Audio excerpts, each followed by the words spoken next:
Nyakso krura kang kiri-kiri kang nyolir Prabowo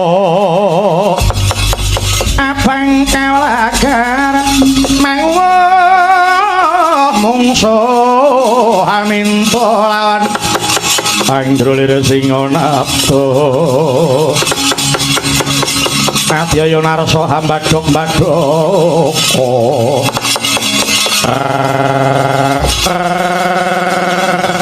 oh la la Raja Satri aja mati tanparan sapa kowe Arjuna kekasihku buta balitaku iki kala dremmomo belakno patine rewangku kepara ngarsa legane adoh balang Bedhawa Tresot sambirke pundak kirek ngriyok bledok kuandamu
Yahene metu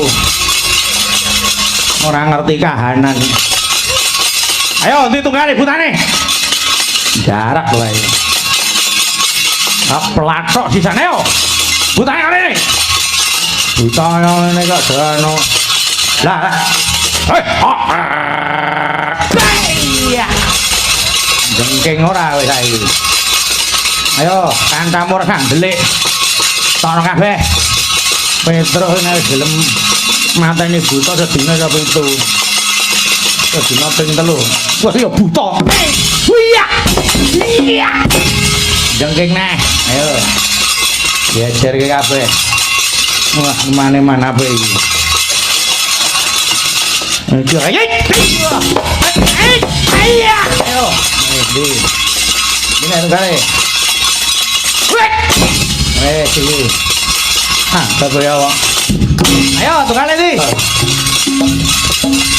Apa namanya? Loh. Ini nulanan apa? Bocah iki piye iki? Mati ya. Dipelathok kok ora mati. Anu nek mati ini. Wah, kucire lok men saiki. Iki dhewe wae iki wis medeni iki. Wah, pasu teke, mutiar we. Ya mangane nyama. Iki piye ta duga-dugamu iki? Mati yo. Yo ya mati yo on mati yo ya bakal mati lho. Ha sembuh. Gong kakiamu, Gong. Suwen. Mutar iki genae. Ayo. Ngono kok dadak ngentek-entekke wektu genah buta wis mati kok. Ketemu Bagong pisane ora sak banyonane. Ayo ditungale. Iki masaure peneh. Wah iki kan elok tenane. Ayo kowe ayo. Ayo mangsa iso urip. Nah, ini amat nak nyanyi ya. Wah, ampuh mental. Iki. Mas, Mas. Kowe elok men mutno elok ora bakal iki mati karo apa wae. Oh ya. Iki anu iki gelo-gelo aku duwe iki. Mang iki coba-cobanen ya. Piye? Kok templekno nggon wetengmu terus plorot-plorotno medhuk ngene. Piye? Iki lho, tak gawa iki lho. Oh ya, Bang. Kuwi engko kekno nggon dodo, kok plorot-plorotno medhuk ngene. Wis kuwi genah. Sehat selawasmu urip. Oh, ya ini. Wis yo cobanen. Wah. Bosok kowe. Tak apake reng, kayak silet. Wis dioperasi genah meneng ae kok. Ono kesuwen gawa plato silet dikater dodone medhuk khususe metu wis mati. Sake buta kaya ngono kok. Gus niki butane pun telas. Rire sarabda pawa nuting ranu dresing kasawira dening ganyut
manis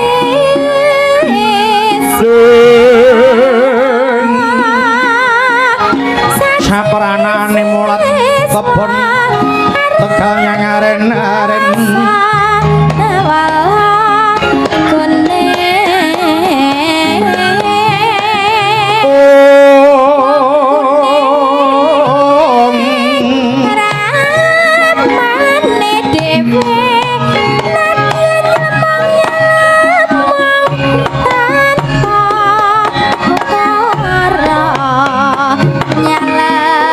omong tanpa ukara mangke Tandara Janaka Kakang Semarapa paduka sampun mejahi para denawa teges mengku perlambang hanggen paduka badhe minggah wonten Hargare Wantaka paduka sampun saged meper ubaling hawa nafsu mengkono Kakang Semar inggih menika sampun dumugi lenggahing Hargare Wantaka monggo Gus kepareng upadi papan ingkang prayogi enggal nindakna tapa brata iya ndaluk pangestumu Kakang Semar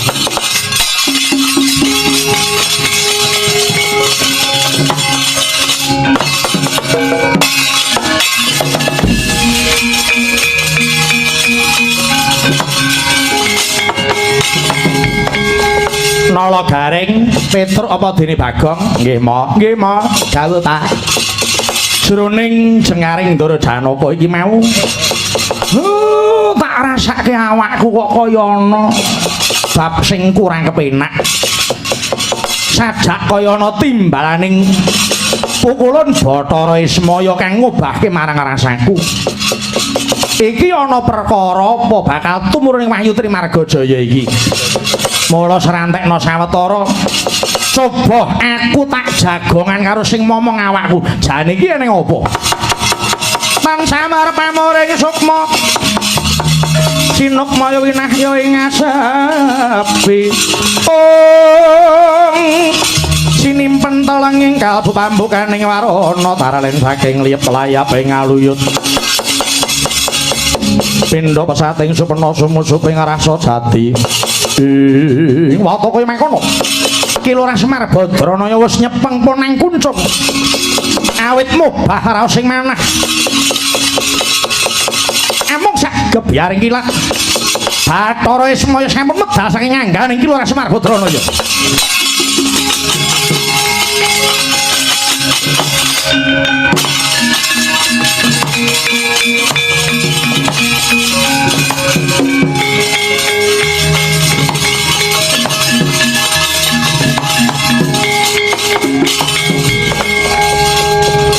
wayah ulun Semar kula ngaturaken pangabekti Bu Ulun iya Semar wis ulun tampa kita ngaturake pangabekti marang panjenengan ulun pangestu ulun tampanana inggih sanget anggen kula mundi paran wigatine dene jeneng kita Semar hanggugah jeneng ulun temah ulun miyos saka ing palenggan ulun kosok wangsulipun badan kula kok rumaos awrat sajak wonten ingkang ganjel raosing manah tinimbang kula mangke ngento-ento gek mongko mangkah lepat mila kepeksa kula ngedalaken saking palenggan paduka Pukulun Ismaya kepareng kula cumadong dawuh Pukulun menapa leres bilih mangke Gusti Kang nyipta jagat sampun matedaken Wahyu Trimargajaya iya wayah ulun Semar dina iki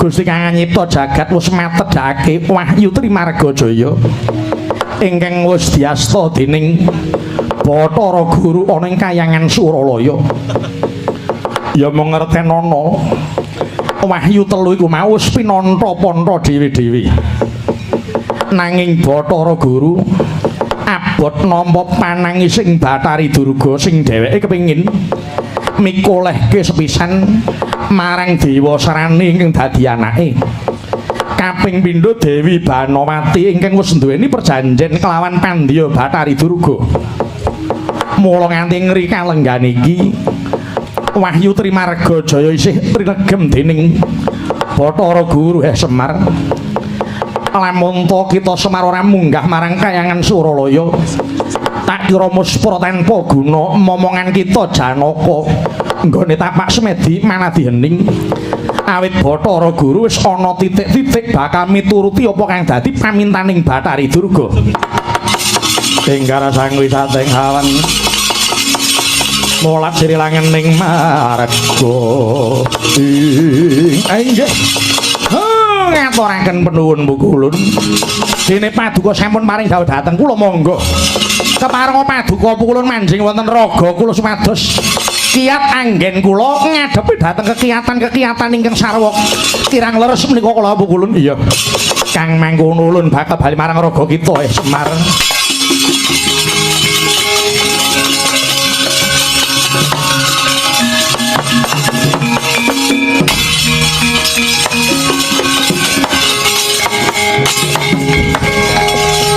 Pak ngapa tak omong dhewe